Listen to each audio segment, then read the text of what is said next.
Hello and welcome to B&E Now, a podcast about independent game development. I'm your host, Tobiah Marks, and with me today is Steven and Steven. Hi, I am Steven Harmon. I make games. I'm 15. Yeah. And this is my dad. Yeah, hi, I'm Steve Harmon, and I'm Steven's dad. So we're at the Day of Unity event in Denver, Colorado. You guys came on here to learn about Unity development and Windows 8 and Windows Phone development for Unity. Steven, you've done a bunch with Unity before, though, right? Yeah. How long have you been working with Unity? 2 years. So you started when you were 13. Yes.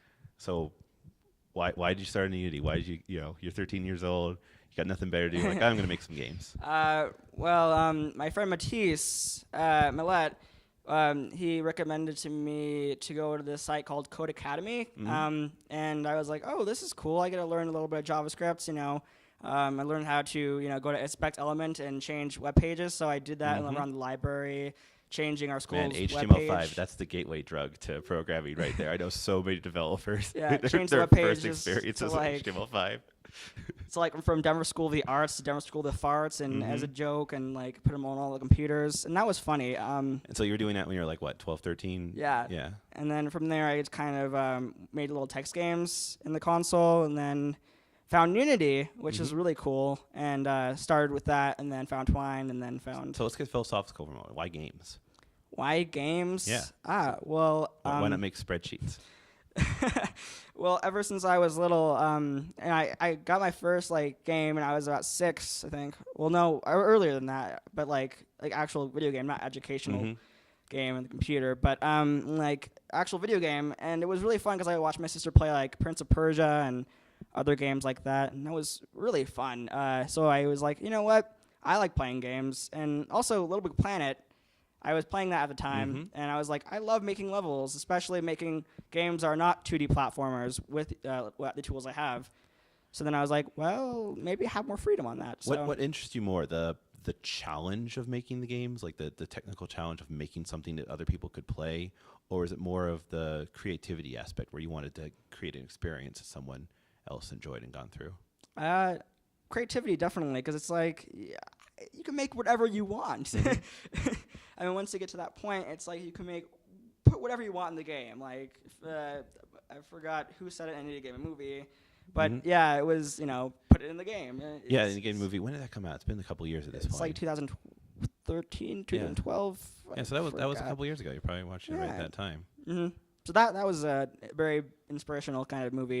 It is. It highly recommend anyone out there who hasn't seen it yet. You owe it to yourself to get it. I think you can get it on Netflix now. It's on Netflix, definitely. Yeah. So Steven, the dad Steven. So Yes. you're a 13-year-old kid. He's starting to make games. Were you aware of this? Was he doing it completely on his own? Well, pretty much since we bought him his laptop, he just kind of got on the internet and he would show us what he's developing, and we're amazed. Well, we're amazed the fact that he's learning it all on his own. Because you never sat down with him or said, "Hey, you go through these lessons on Code Academy." Oh no! I have no idea. I mean, I'm fairly proficient with a PC, but not as far as coding or making games or nothing like that sort. So he kind of has just been learning it all on his own. So I guess as parents, we've just tried to give him the time that he needs to do to just explore and to create what he's creating. And we're trying to also get him the tools that he needs, because recently I don't know if it's from his coding or just playing different games, but his laptop's been kind of overheating. So we finally got some tax money and got him a good gaming rig. So now he has a better desktop to be able to do what he needs to do. Awesome. So when's the first time you played one of the games he made? Was it right from the beginning, or did you just see him playing and be like, "Hey, where did you get that from?" He would show me some little projects he was doing, and it was neat. He would let me kind of play around, jump around with the guys. But I think the one that first kind of blew me away, wow, oh my gosh, I think this kid's gonna have a future in doing this. I think it was called The Last Input, and it was just a simple little block that you could jump the block, and it was kind of like a little puzzle game. But the fact that he created not only the game itself, but a story behind it, and it was actually a really cute little story, almost like a little love story. And not only that, he went to our piano that we have in the living room. We have this little digital piano, and he also composed music for the game, which he incorporated in the game. Nice. And not only that, we were both really psyched when we noticed that somebody out of the blue actually reviewed the last input on YouTube and kind of gave his own little review while he was playing the game, and then we were blown away. That's really cool. Where did you post it, What? Where did you post the game? Did you post it on a Game website? Jolt.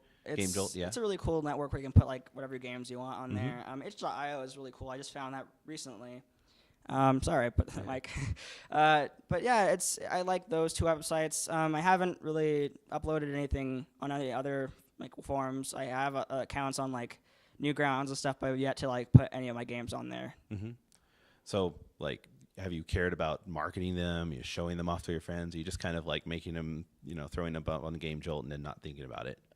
Kind of just throwing them on Game Jolt, not really thinking about it. I have like two friends I let them know about my new games and stuff and the progress. Like I have a friend named Quentin, who I let I let him test some of my games once in a while. But I mean he isn't usually always available for that. So Matthias is usually my main tester. Yeah, but he's kind of like grounded from his computer right now, so I can't really work with him unless he's at my house. Oh man, the under 18 developer issues. Yeah. I'm grounded from my development. Yeah, hopefully he gets his grades up so we can So let's talk like work more. technical for a moment. You recorded music on your digital piano. Do you have like a MIDI input for that, or do you like just hold up a microphone to the speaker? It's me getting my laptop webcam speaker that's already built in.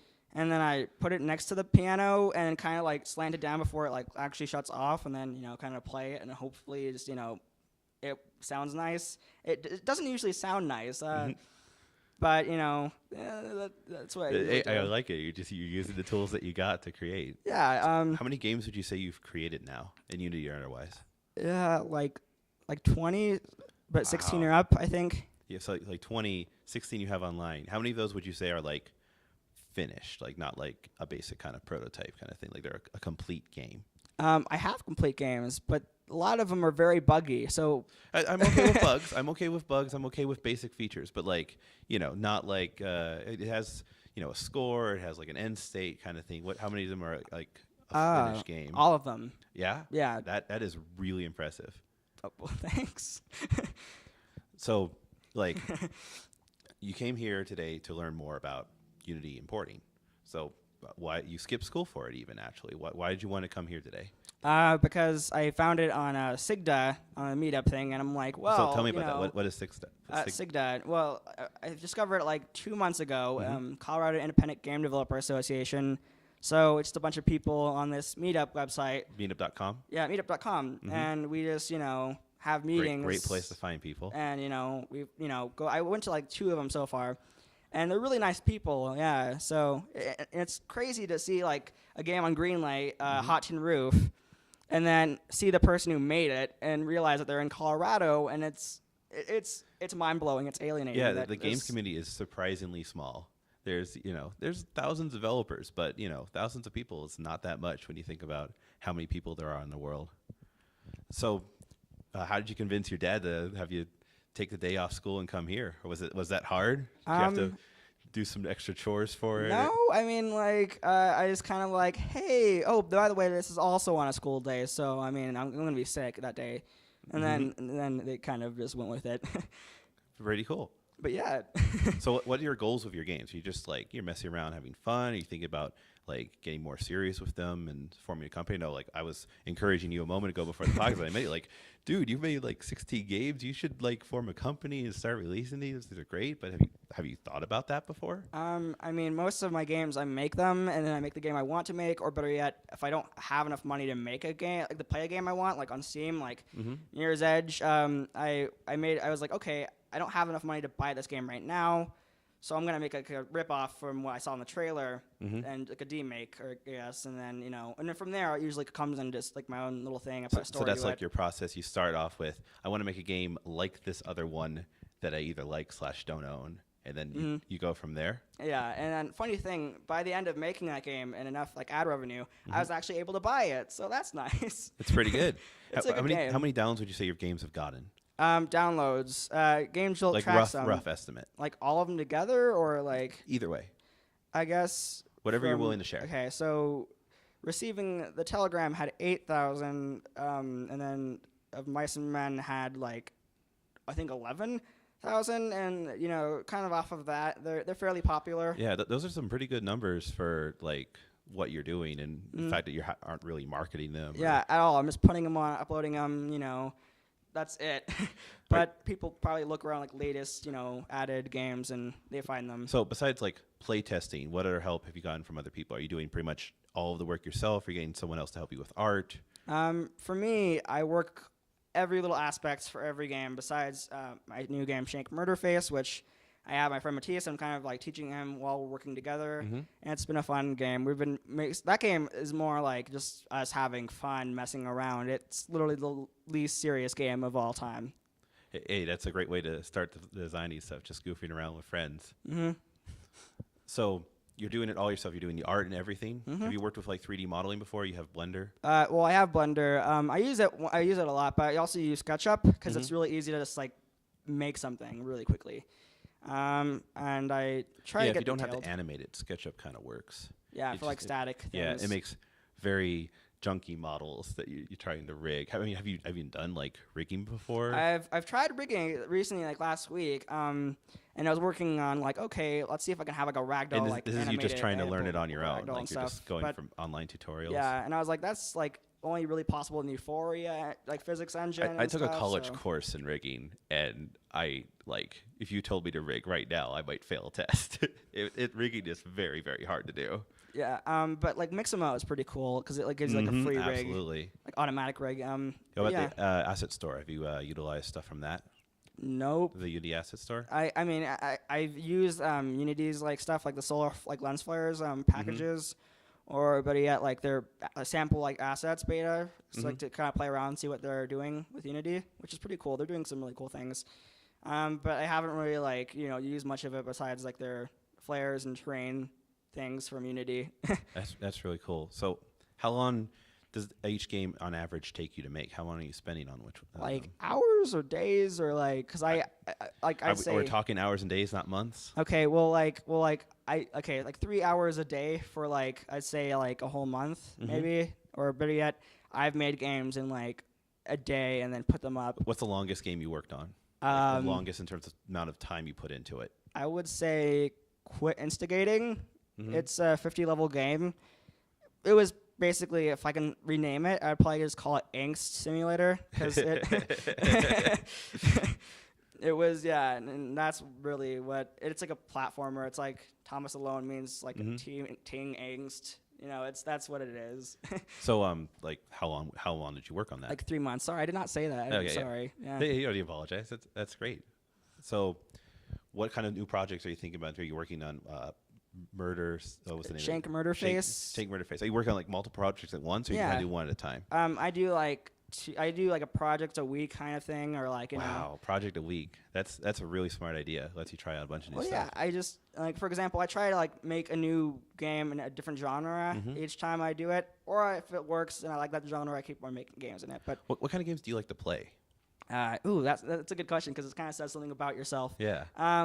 Well, I like playing fun games. But most people do. Yes. I do know people that say I like playing unfun games though. But Yeah. most people will say they like fun. But we're talking like what? I just scour the internet to find like just different indie games because those ones are my favorite because they try different things that most like AAA games can't afford to do because they're always like, oh, we need to have.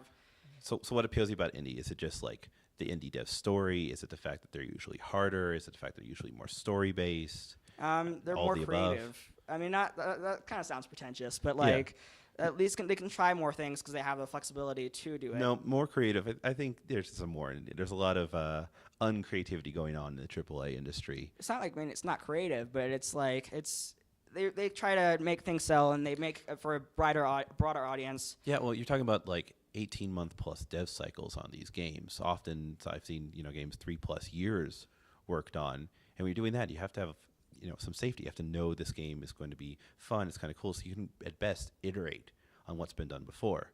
But indie games, you're talking about a couple weeks, couple months investment, Hey, if the game doesn't work out, no big deal. So Make a people new can one. dive right into something that has never been thought of before. So, like, what kind of games do you want to work on next? Is there a kind of game that you like would love to work on, but you don't know how, or you haven't tried it yet? Well, right now I'm working on a shoot 'em up, like a space kind of shooter. And I think I'm calling it Interstellar Sex Police. I'm not quite sure on the title. I put it in there right now. But I mean, You have some creative titles. I mean, you've been throwing them about here, and I've been like holding back the laughter every single time. yeah, no, I mean that's yeah. I don't really know. I mean, anything would be. I mean, I would think like an Oculus Rift game could have a lot of like possibilities for game mechanics. Oh yeah, I gotta Like, get my rather than hands a on the new first-person HD game, one. It looks But so like good. maybe like a platformer that you control with your face, like whip your head around. And that'd be funny because hopefully no one breaks their neck and you get sued. But like Oh yeah, you can't have them whipped around too much. That sounds like a bad idea. But something utilizing that would be interesting. But for now, I mean, I'm just kind of just doing whatever. If I get, I mean, like maybe I had an idea for like a month or two, but I was like, I'm just gonna wait for it. Bomber Turd Bird, where you literally are a bird trying to poop on things. That's, I mean, like maybe make a 3D first person bird simulator or like a 2D sort of. I don't know. I mean, Yeah. like. That sounds like fun ideas. All Yeah, good I game mean, jam projects. Just make the game you want, really, to make. So, Like, do you think of this as like, this is my hobby, this is something I like to do after school? Or do you think like, no, this is what my career is going to be, this is what I want to do in life? I want to do this in life. This has been the funnest thing ever. Like, I mean, I do theater in like school and whatnot, but I mean, this right here is what I put all my time into. So it's quite fun. So is it the programming aspect? Is it the designing aspect? Is it both? Like, is there It's all of it. discipline I that you mean, like? I mean, it's The not art? really I mean, you're discipline. doing everything. I mean, it's just I just get down and work, open up Unity, open up Mono Develop, think of an idea, sketch it on paper, and make it. I mean, are you even at the point where you're like thinking about what colleges you want to go? You have a short list. If you even want to go to college, you don't want to just dive straight into running your own company. I mean, your dad's here, so maybe I should encourage you to skip college in front of him. But Well, I mean, on my blog, I even wrote about like this little because I had a little angsty thought. I'm like, okay, because I usually think about something and then if I kind of dwell on it and then just think of all the possibilities and overthink it. But I was thinking about like DigiPen and I had tunnel vision. Like, oh my gosh, all of the gallery, like perspective and tag and all these really cool games I'm playing are made by these students. Wow! But then I looked at the dropout rate, and then I looked at other so one of the things. things about DigiPen, like staying neutral and talking about them as a school, one of the reasons why you always see them is that as part of a course requirement, they need to submit games to the Independence Game Festival. So every student submits something to that festival, and that festival gets like 300 entries or something, right? And so when you have like half of the entries are from DigiPen students, not only a lot of DigiPen games like win those festivals, and then they get famous, and then you hear about them. So like. Absolutely, but I mean that's just the advice out there to everyone. You should like submit your games to festivals and get yourself known. But that's also a reason why you've heard of them before because they spend a lot of money in marketing. Yeah, I mean, although I would have to see because like the price tag is crazy. I mean, I personally don't know much about colleges and how Colleges expensive they're very, very costly. So like I mean, and also this guy over here was like said he went to Colorado University or There's Boulder. another person here from UCCS. Yes. So I mean, and they have from what he did, that's cool. I wouldn't mind going there. I mean, it's like maybe I can even just go to community college, learn what I need to learn, get the degree, and then learn by myself. Yeah, actually, community college is like a pretty good choice because they're usually cheaper, and you can get a lot of your general ed out of the way, and that's stuff that really matters, right? Because no matter how good you are, if you can't write well, if you can't write a resume, you can't write a proposal, you can't write just a letter of correspondence really, really well, your application will get ignored. Your marketing PR message will get ignored, right? And so there's a lot of core things that you need to study. And then when it comes to things like history and knowing about the world, you can say, oh, well, that's less relevant. But the better you are as a person, the more cultured you are, the better games you're going to make. You draw games from your life experiences, right? So there's definitely a big reason to not ignore general ed and community colleges. You that's what they're really best at. But hey, get that out of the way, get it cheap, and then you can transfer whatever school you want to. Yeah, I mean, really, you can learn wherever you want by yourself. But I mean, the college, it's a nice environment. Everyone's really positive, and they want to learn too. So Have you thought about starting college like next year? Is that possible? Yeah, absolutely.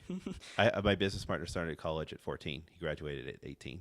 That's actually crazy. Yeah. I don't know. I mean, I don't think my school offers any, like, they offer AP courses, but not anything that count towards the college credits. And stuff. You like, got to check with your local community college. It depends on what skill you're at. You can get the GED and get a high school diploma equivalent in like a couple months studying that. So there's options. Not that you necessarily have to go down that road or anything, right? There's no necessarily need to rush it, but you got definitely like the world at your fingertips in terms of what you're going to do. Also, the internet at my fingertips. Oh yeah, you got everything. So Steven's dad, which is Steven. So what are your plans to kind of help him in the future and support it? You've obviously been really, really supportive in taking him to events like this and helping him learn. Probably just keep bringing him to these type of events, the ones that he drags Mom and I to.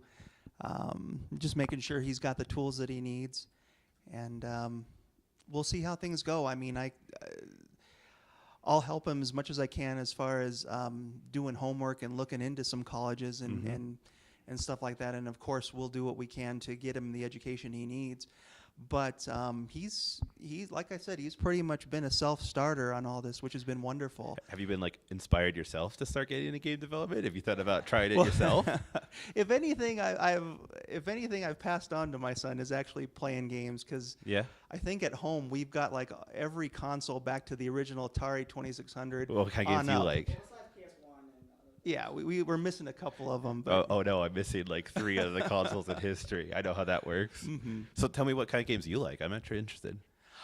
Are you like I'm more of a into- classic gamer, like arcade stuff? You like more, I'm into first-person shooters. I've when I was going to college, my buddy and I would play Duke Nukem, and we would connect and be death matching all the time. We'd have a blast with something like that. Role-playing games. We've got a PS3, so we kind of both share that and have fun with different types of games. He's already way light years ahead of me on the first-person shooters, but I used to hold my own. But now he takes me out pretty easy now. Nice. Just a good time today. Every show I like to talk about not just games we've been making, but games we play lately. So for me, I had got an Xbox One not too long ago for Titanfall, and so I picked up Zoo Tycoon, which seemed kind of like a weird choice because I do like tycoon games, but it's kind of not really tycoon-like anymore. It's more you're an individual person going through your zoo, and it has a lot of Kinect integration where you like hold out your hand and the animals like eat out of your hand. It's kind of silly and kind of aimed more towards like casual gamers, but it does some interesting things that it was worth picking up and having me play around with. Well, that's kind of what I've tried to do with Steven too. Is just I kind of show him the older consoles, show him the older PlayStation games. And not only that, when I told him when I first was in college and got my first 286 machine, I used to play the old the MUDs. Oh, nice. Which were the A text games. 386 was my first computer. Yeah. Oh, yeah. So I even fired it up and showed Stevie, because it's still online. The old I think it was called The Edge of Darkness. It was just a text MUD game. Yeah, man. But I did some of those MUDs back then. I got really into MMOs as a kid. So like what's you say is your favorite game right now, or what you've been playing most recently? The one I've been playing recently is a role playing game. It's called Nino no Kuni. I've heard a lot of good things about it. Yeah. Yeah. Graphically, it's amazing. The Penny Arcade guys rave about it. Yeah. It's just one of those role playing games that you could take months on. But it's been a lot of fun. No, literally, it's probably like hundreds of hours of gameplay. Yeah. What about you, Steven Jr.? What have you been playing? Well, I found this really cool game I played like a week ago called Glitch Hikers. I haven't heard of it. Tell me about it. Basically, you go and you're in a car and you pick up hikers that, let's say like their car broke down, and then they have philosophical conversations with them. Fun. I mean, it sounds weird for a game, but it's really good. So I really like that one. It's still, I think, in beta, but I mean, I got since I signed up on a mailing list and stuff, but as for like bigger games and stuff, I'd say I really, really did enjoy Grand Theft Auto 5. Oh yeah, it was a lot of fun. It was a significant upgrade from 4. Yeah, And that was a lot of fun to play. Battlefield 4, even though it's buggy, it's very fun. Yeah. You've inherited the shooter gene in your Yeah. family. But I mean, I still like to play like indie games. I mean, I mostly take most of my time just making them. Yeah, I mean, you playing got them, to but- do both, right? Like Yeah. I say this every show, but you want to be able to you're exploring what other people have done, explore their ideas, learn more. Just like I talked about in general ed, if you're putting yourself in a box and designing in a void, there's only so many kinds of things you can create. So being inspired by other people's creations is key to developing new ideas. So thank you for very much being on the show, both of you guys. If you want to find Thanks. more about the show, you can go to beindynow.com. We have show notes, past episodes, stuff like that. If you want to find more about me, you can go to tobiahmarks.com. That's my blog where I have articles about indie development and resource links that might be useful to indie developers. Or you can follow me on Twitter at Tobiah Marks. You got a blog. Where do you want to plug that? I don't remember the URL, but I know my website. Yeah, give us that. Okay, so it's HTTP and then 2 dots, and then you got your slashes, and then www.stephenharmongames.com. .plisweb.com, because it's a free hosting. Dot what? .plisweb. Plus web. Plis. P. Plis. Like spell it. PLISWEB.com. StephenHarmonGames.plusweb.com. Yeah, and the reason why is because it's free. Yeah, totally. And there'll be a link to that in the show notes too if you want a cool. link. So, great. And thank you guys, both of you guys, for being on the show. Thank you for letting me on your show. And for everyone else out there, go out and make some games. Yeah, games.